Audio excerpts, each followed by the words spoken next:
Mám tu česť spolu s mojimi kolegami a kolegyňami otvoriť túto tlačovú konferenciu na veľmi zaujímavú tému, na tému robotiky.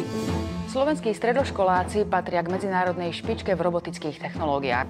Predstavte si možnosť pre všetkých svetových stredoškolákov a predstavte si pre nich možnosť spoločne pracovať na riešení globálnych problémov prostredníctvom najmodernejších technológií.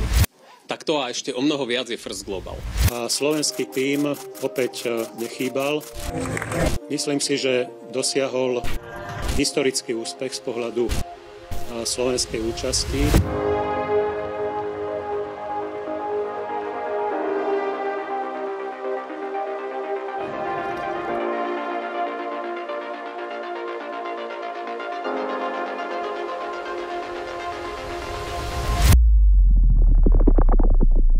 V momente, čo to prasklo a spadlo to, tak to bolo hrôza, zdesenie, stres. Bude vlastne ďalší ročník, myslíš si, že to bude ľahké pre nich? Ľudia, ktorí sú donútení školou, môžu skúšať, ale po personálnej stránke to je veľmi, veľmi náročné. Dostať sa tam nie je problém pre ľudí, ktorí sa majú radi, ktorí sú tým a ktorí naozaj pracujú na tom, čo ich baví. Ja chcem vidieť od tých žiakov, že žijú tou súťažou. Is it really worse than chess or esports?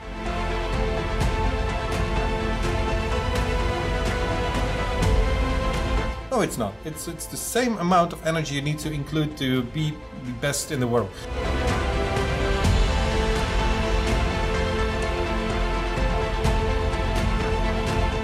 Team Slovakia, go!